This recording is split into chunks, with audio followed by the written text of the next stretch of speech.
গত ব্লগে আমি দেখিয়েছিলাম মামির জন্য লেহেঙ্গা, শাড়ি আরো আদার্স মুরব্বীদের জন্য শাড়িও কেনা হয়েছিল।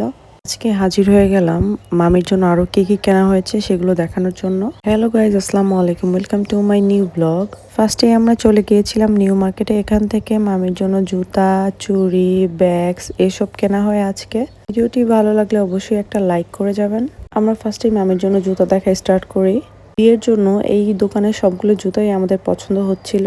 জুতা কেনা শেষ করে আমরা চুড়ি দেখা স্টার্ট করে দেই। এখানে ব্রাইডাল চুড়িগুলো কিন্তু অনেক ভাইরাল। কিন্তু আমাদের 3 জোড়া চুড়ি লাগবে, তাই হলুদ, রিসেপশন, বিয়ে 3 জোড়া চুড়ি আমরা দেখছিলাম। এই দোকানের সবগুলো চুড়ি আমার কেন জানি অনেক ভালো লাগছিল। আমার কাছে মনে হয় চুড়ি একটা ইমোশন।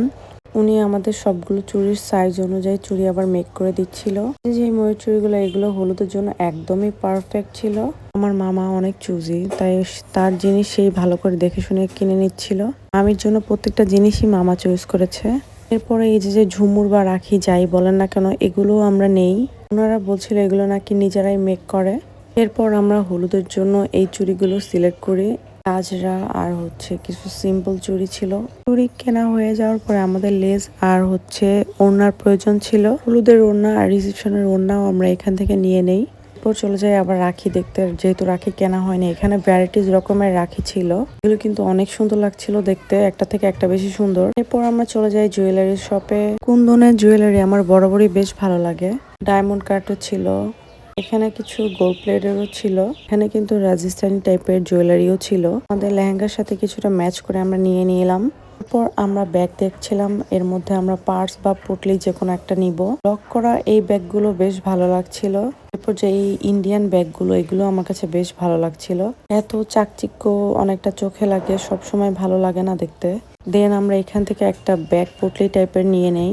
এরপর দেখছিলাম মামির জন্য কিছু 3 পিস রেগুলার ওয়্যারের জন্য। তো কেনাকাটা করার পরে মাঝখানে একটু সামান্য ব্রেক দেই আমরা। আর মাঝে সবাই দই ফুচকা খেয়ে নেই। আবার গিয়ে দই ফুচকা খাই, যেহেতু আগের ফুচকাটা একটু ভালো লাগেনি। এরপর চলে যায় আড়ং-এ। যেহেতু আমার মেয়ের জন্য কিছুই কেনা হয়নি, তাই ভাবলাম আড়ং থেকেই নিয়ে নেই।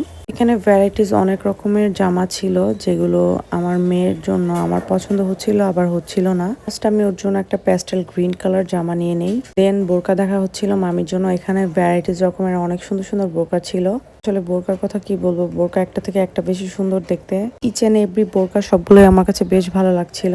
আমরা চাচ্ছিলাম সিম্পলের মধ্যেই, তাই সিম্পলের মধ্যেই বোরকা বেশি দেখছিলাম। এরপরে চলে যায় কিছু 3 পিস দেখার জন্য। কাজিনদের জন্য কিছু পার্টি 3 পিসও আমি এখান থেকে পিক করি। দেন কয়েকটা লেহেঙ্গাও আমার ভালো লেগে যায়, সেগুলো আমি ভিডিও করে রেখেছি। আজকের ব্লগটা এখানেই শেষ করছি। কেমন লাগলো অবশ্যই জানাবেন। দেখা হবে নেক্সট কোনো ব্লগে। ততক্ষণ পর্যন্ত সবাই ভালো থাকবেন।